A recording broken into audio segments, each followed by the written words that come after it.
Bab 1564. Rencana besarku. Pria bertubuh kekar itu langsung tampak cemas. Nona, suku ini benar-benar berada dalam situasi yang sangat berbahaya sekarang. Kau tahu kepribadian pemimpin klan. Kata-katanya murni diluapkan karena amarah, terutama karena kamu menolak perjodohan itu, yang membuatnya kehilangan kendali. Sebenarnya, setelah kau pergi, ketua klan menyesalinya. Nona, tolong pikirkan gambaran yang lebih besar. Yu Qingluan berkata dengan wajah dingin. Kapten Gu, izinkan saya bertanya, apa gambaran besarnya? Pria bertubuh kekar itu, yang disebut sebagai Kapten Gu, langsung menjawab. Nona, ini tentu saja tentang kelangsungan hidup suku. Yu Qingluan mencibir. Itu gambaran besarmu, gambaran besarku adalah hidupku. Tidak ada yang bisa memaksa saya untuk menikahi seseorang yang tidak saya inginkan. Kapten Gu, karena Anda terus mengatakan bahwa suku dalam bahaya, Anda harus segera kembali dan hidup atau mati bersama suku. Saya ada urusan lain yang harus saya urus, jadi saya tidak akan menemani Anda. Setelah itu, Yu Qingluan berdiri dan pergi. Ekspresi Kapten Gu berubah, dia menggertakkan giginya, berdiri, dan menghalangi jalan Yu Qingluan. Melihat pemandangan ini, Yu Qingluan mengerutkan kening. Kapten Gu, apa yang sedang Anda coba lakukan? Apakah kau akan menggunakan kekerasan terhadapku? Kapten Gu berkata dengan ekspresi muram. Maaf, Nona. Perintah dari pemimpin klan adalah aku harus membawamu kembali apapun yang terjadi. Aku tidak punya pilihan selain menyinggung perasaanmu. Saat dia berbicara, aura dari Kapten Gu tiba-tiba meledak. Kultivasinya telah mencapai alam kaisar tingkat ke-9. Namun, Yu Qingluan hanya mencibir. Bagus. Silakan coba. Dengan itu, sosok Yu Qingluan bergetar, dan di saat berikutnya, dia melayang ke langit. Pada saat yang bersamaan, api langsung menyala dari tubuhnya. Kobaran api yang mengerikan itu seketika menghanguskan jubah putih Yu Qingluan. Namun, yang menggantikannya adalah pancaran biru cemerlang. Cahaya biru terang terus mengalir di atas tubuh Yu Qingluan, memukau para penonton. Kemudian, Yu Qingluan mengeluarkan teriakan dingin. Sayap burung hijau. Membakar. Bersamaan dengan teriakan dingin ini, api di sekitar Yu Qingluan berubah menjadi burung hijau menyala raksasa, muncul dari tubuhnya, dan setelah mencapai ketinggian tertentu, menukik dengan agresif ke arah Kapten Gu. Kapten Gu menyaksikan ini dan segera mengeluarkan raungan rendah. Pelindung matahari api. Kobaran api yang menyengat juga menyembur dari tubuh Kapten Gu. Api di atas kepalanya langsung membentuk perisai api yang sangat besar. Bang! Sesaat kemudian, serangan Yu Qingluan menghantam perisai api dengan dahsyat. Seketika itu juga, di kehampaan, gelombang panas yang mengerikan meledak. Pada saat itu, bahkan ruang angkasa pun tampak berputar karena panasnya. Yang lainnya sudah mundur. Dan desa yang bobrok itu langsung rata dengan tanah dilalap api. Ledakan api yang mengerikan itu berlangsung selama 30 detik penuh sebelum berangsur-angsur mereda. Setelah semuanya tenang, terlihat jelas bahwa sebuah lubang dalam telah terbentuk akibat ledakan di tempat Kapten Gu berdiri. Kapten Gu terbaring di dalam lubang, tampak berantakan dan pucat. Sementara itu, Yu Qingluan berdiri tanpa terluka di udara. Dalam pertarungan mereka, Kapten Alam Kaisar tingkat 9, Gu, dikalahkan hanya dalam satu gerakan. Pada saat itu, ekspresi Kapten Gu sangat kompleks, dan dia menatap Yu Qingluan dengan terkejut. Di sisi lain, Yu Qingluan melirik Kapten Gu dengan dingin dan berkata, sepertinya kamu tidak memiliki kemampuan itu. Setelah itu, sosok Yu Qingluan berkelebat, dan dia terbang menjauh. Yang lain bergegas membantu Kapten Gu berdiri. Kapten Gu, apa yang harus kita lakukan sekarang? Haruskah kita mengejarnya? Kapten Gu menatap lekat-lekat siluet Yu Qingluan yang menghilang di cakrawala. Bakat api yang sangat menakutkan. Yu Qingluan benar-benar merupakan anak ajaib terkuat dari sukunya dalam 1000 tahun terakhir. Dia akhirnya mengerti mengapa pemimpin klan begitu bersikeras untuk membawa Yu Qingluan kembali. Sesungguhnya, jika Yu Qingluan dibina dengan baik, suku mereka tidak hanya dapat bangkit tetapi berpotensi mengembalikan reputasi elit di zaman kuno. Sayangnya, Yu Qingluan terlalu keras kepala. Tentu saja, jauh di lubuk hatinya, dia juga tidak ingin Yu Qingluan menikahi playboy itu. Mungkin kembalinya Yu Qingluan sekarang bukanlah hal yang buruk. Memikirkan hal ini, Kapten Gu menarik napas dalam-dalam dan menggelengkan kepalanya, lalu berkata, tidak perlu. Ayo kita kembali. Sementara itu, di berbagai kota di seluruh negeri naga, orang-orang ramai membicarakan cabang-cabang kuil tersebut. Baru saja, The Temple memperbarui peringkat dari ketiga daftar tersebut. Tidak ada perubahan yang terjadi pada daftar surgawi. Namun, baik daftar manusia maupun peringkat bumi mengalami perubahan yang mencengangkan. Pertama, orang suci kerajaan Matahari Merah Qianye Hui. Sekitar setengah bulan yang lalu, dia muncul secara tak terduga di kota Hu, negara naga.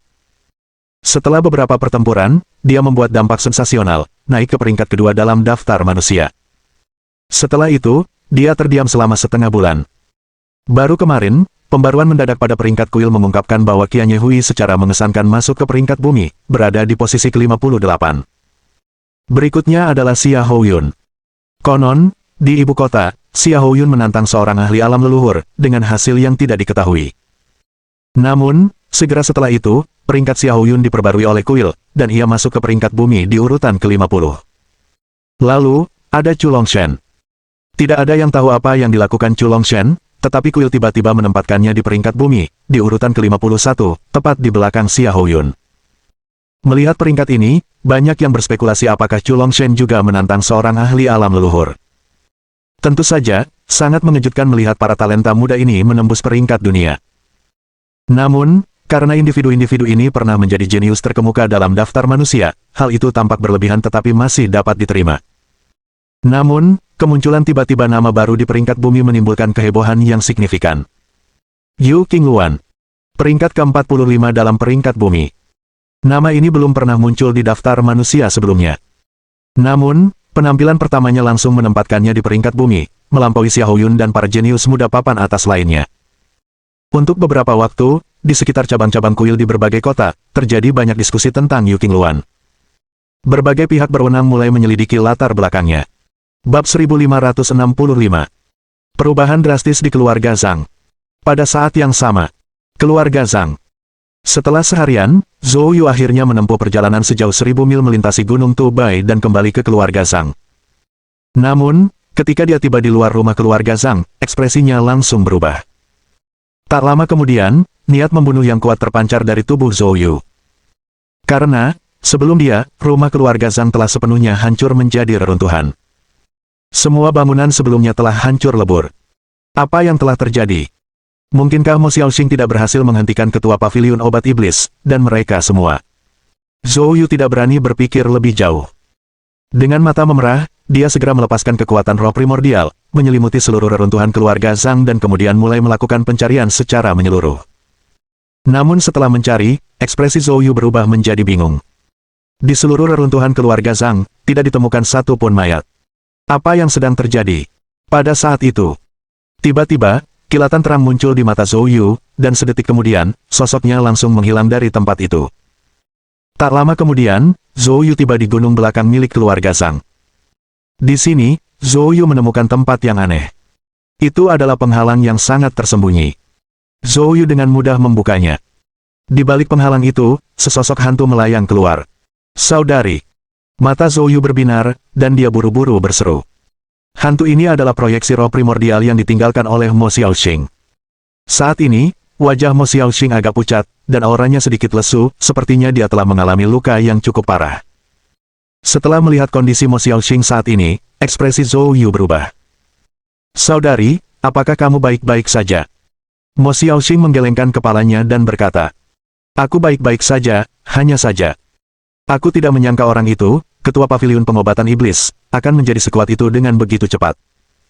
Kekuatan saya belum pulih sepenuhnya, dan untuk saat ini, saya belum mampu menandinginya. Mendengar itu, Zhou Yu buru-buru berkata, Saudari, selama kamu baik-baik saja. Kalian semua sekarang di mana? Apakah saudari Yun baik-baik saja? Ekspresi Mo Xiaoxing sedikit berubah muram saat dia berkata dengan nada meminta maaf. Zhou Yu, aku minta maaf. Yun Feifei, dia dibawa pergi oleh kepala paviliun pengobatan iblis. Aku tidak bisa menyelamatkannya. Apa? Setelah jeda singkat, tiba-tiba semburan niat membunuh meledak dari tubuh Zhou Yu. Saudari Yun ditangkap oleh ketua paviliun obat iblis. Mengapa? Mengapa dia menculik saudari Yun? Mo Xiaoxing menghela napas dan berkata, Yun Feifei memiliki aura manik dao hukum surgawi pada dirinya. Saya rasa itu pasti alasannya. Ekspresi Zhou Yu tampak terkejut. Aura dari manik dao hukum surgawi. Mustahil. Dari mana Yun Feifei mendapatkan manik dao hukum surgawi? Dia tidak bisa memahaminya, tetapi jelas sekarang bukanlah waktu yang tepat untuk merenungkan hal ini. Zhou Yu langsung bertanya, Saudari, di manakah paviliun obat iblis? Mendengar itu, Mo Xiaoxing menggelengkan kepalanya. Adikku, mengingat situasimu saat ini, kamu. Mo Xiaoxing hendak membujuk Zhou Yu, tetapi dia melihat niat membunuh di mata Zhou Yu semakin kuat. Nada bicara Zhou Yu sangat tegas. Saudari, aku tahu situasiku, kau tidak perlu khawatir. Jika kau tahu di mana paviliun obat iblis berada, tolong beritahu aku. Melihat Zhou Yu seperti itu, Mo Xiaoxing tahu dia tidak bisa menghentikannya. Mo Xiaoxing menarik napas dalam-dalam dan berkata, aku tidak tahu lokasi pastinya, aku hanya tahu bahwa setelah meninggalkan tempat ini, ketua paviliun pengobatan iblis pergi ke wilayah barat laut. Wilayah barat laut. Ekspresi Zhou Yu tampak terkejut. Secara kebetulan, api Phoenix kuno juga muncul di wilayah barat laut. Mungkinkah semua ini hanya kebetulan? Kilatan dingin terpancar dari mata Zhou Yu. Entah itu kebetulan atau bukan, Zhou Yu memang akan melakukan perjalanan.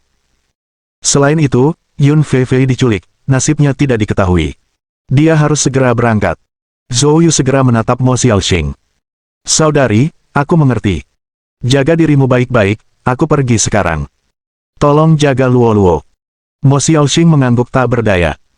Dia tahu bahwa setelah memberitahu Zhou Yu kabar ini, mengingat karakternya, dia pasti akan pergi. Tapi dia tidak bisa tidak mengatakannya.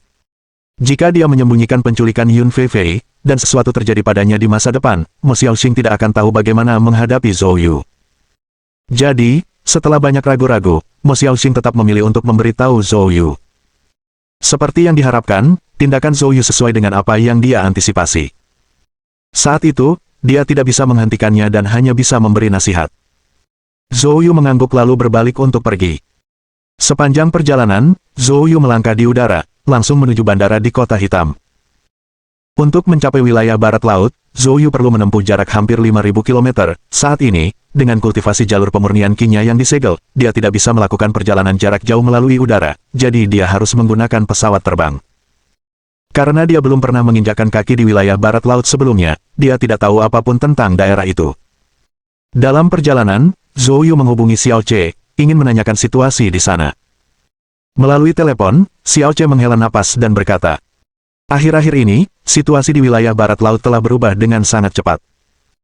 Paviliun obat iblis dan sekte Xuanhua telah muncul dan keduanya memilih untuk mendirikan diri di wilayah barat laut. Jadi saat ini, saya juga tidak mengetahui situasi detail di sana. Namun, Xiao Che berhenti sejenak dan berkata, saya bisa merekomendasikan seseorang kepada Anda. Siapa? Zhou Yu cepat bertanya. Chen Hansheng. Dia dulunya adalah pemimpin tim di paviliun bela diri Ganzhou di barat laut. Kemudian, ketika paviliun bela diri diganti, dia tetap berada di aliansi bela diri. Dia adalah ajudan terpercaya saya, sangat dapat diandalkan, temui dia pasti cukup familiar dengan situasi di sana. Setelah mendengar itu, Zhou Yu langsung berkata, baiklah, saya mengerti. Terima kasih, Paman Xiao. Memiliki arah yang jelas membuat segalanya lebih mudah. Zhou Yu langsung membeli tiket ke Provinsi Ganzhou dan kemudian naik pesawat, langsung menuju Ganzhou. Bab 1566. Ganzhou. Markas besar aliansi bela diri Ganzhou. Di dalam sebuah kantor, seorang pria berusia 30-an sedang santai minum-minum di kantor. Namanya Chen Hansheng, saat ini menjabat sebagai Menteri Departemen ke-6 dari Aliansi Bela Diri Ganzhou. Sejak berdirinya Aliansi Bela Diri, banyak anggota Paviliun Yuanwu memilih untuk tetap bersama aliansi tersebut. Chen Hansheng adalah salah satu dari mereka. Tentu saja, alasan dia tetap tinggal sepenuhnya karena perintah Xiao Che. Meskipun Paviliun Bela Diri sudah tidak ada lagi, Xiao Che tidak akan begitu saja melepaskan kekuatan besar Paviliun Bela Diri yang meliputi seluruh negeri naga. Dan orang-orang seperti Chen Hansheng adalah pasukan setia yang ditinggalkan Xiao Che di aliansi bela diri. Meskipun mereka berada di aliansi bela diri, bagi mereka hanya ada satu atasan, dan itu adalah Xiao Che. Saat ini juga, telepon Chen Hansheng berdering. Dia menjawab panggilan itu dan mendengar suara Xiao Che di ujung telepon. Chen Hansheng segera berdiri dan menjawab panggilan itu dengan hormat. Setelah beberapa saat, dia menutup telepon, dengan sorot mata penuh kegembiraan. Tanpa diduga, Zhou Yu akan datang ke Ganzhou. Sejujurnya, sejak insiden di kota Hu, meskipun Paviliun Bela Diri dibubarkan, reputasi Zhou Yu menjadi sangat menonjol di seluruh tim Paviliun Bela Diri. Terlebih lagi, tidak lama kemudian, Zhou Yu naik ke puncak daftar manusia dengan kekuatan absolut dan melangkah ke peringkat bumi. Dia adalah jenius terkuat di era ini. Oleh karena itu, Chen Hansheng juga sangat mengagumi Zhou Yu. Tanpa diduga, Xiao Che justru memberitahunya bahwa Zhou Yu akan datang ke Ganzhou dan memintanya untuk membantu Zhou Yu. Hal ini membuat Chen Hansheng sangat gembira dan antusias. Namun, tak lama kemudian, Chen Hansheng menekan kegembiraannya. Lagi pula, sekarang adalah era aliansi bela diri. Zhou Yu adalah salah satu individu yang secara eksplisit ingin ditindas oleh aliansi bela diri. Dia tidak berani terlalu mencolok. Chen Hansheng dengan cepat membereskan semuanya lalu diam-diam meninggalkan aliansi bela diri, mengemudi sendirian ke bandara. 4 jam kemudian, pesawat yang membawa Zhou Yu akhirnya tiba di bandara kota provinsi Gansu. Saat Zhou Yu turun dari pesawat, dia melihat sebuah mobil berhenti di depannya. Seketika itu juga, seorang pria melompat keluar dari mobil. Dengan penuh semangat ia mendekati Zhou Yu dan berkata dengan ramah, "Anda pasti Tuan Zhou. Suatu kehormatan besar bisa bertemu dengan Anda." Zhou Yu terkejut. "Dan kamu siapa?" "Saya Chen Hansheng. Tuan Paviliun Xiao memberitahuku bahwa kau akan datang ke Gansu." Setelah mendengar itu, Zhou Yu langsung mengerti. Dia menghela napas dalam hati, menyadari pengaruh Xiao Che jauh lebih besar dari yang dia bayangkan. Zhou Yu tersenyum dan berkata, "Aku tidak menyangka kamu sudah di sini. Maaf sudah membuatmu menunggu." Chen Hansheng dengan cepat melambaikan tangannya dan berkata, "Tuan Zhou, tolong jangan terlalu sopan. Terlalu banyak mata yang mengawasi di sini. Ayo kita masuk ke mobil dulu." "Baiklah." Setelah berada di dalam mobil Chen Hansheng langsung mengemudi keluar dari bandara.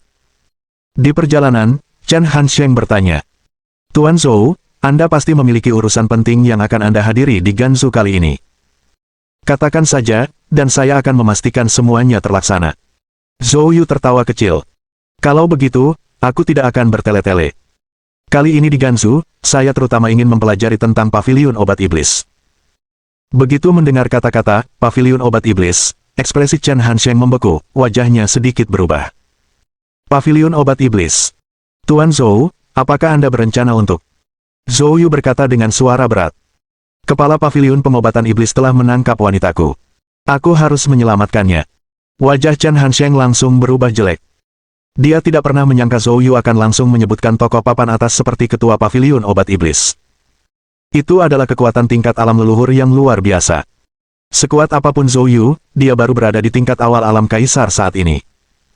Menghadapi Master Paviliun Obat Iblis seperti ini sama saja dengan mencari kematian.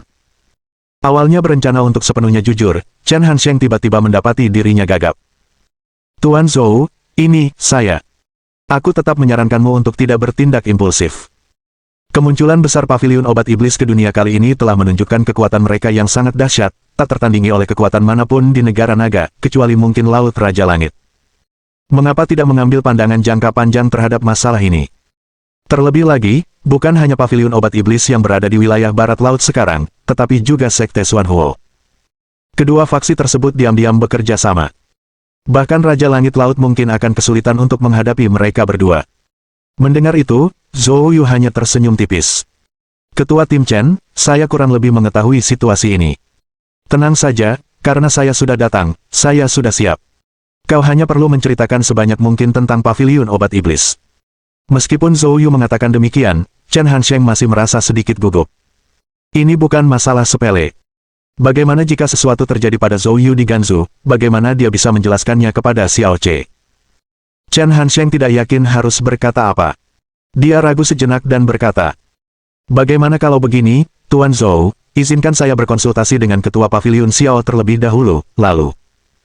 Sebelum Chen Hansheng selesai bicara, Zhou Yu, yang duduk di kursi penumpang, tiba-tiba mengerutkan kening, pandangannya tiba-tiba beralih keluar jendela.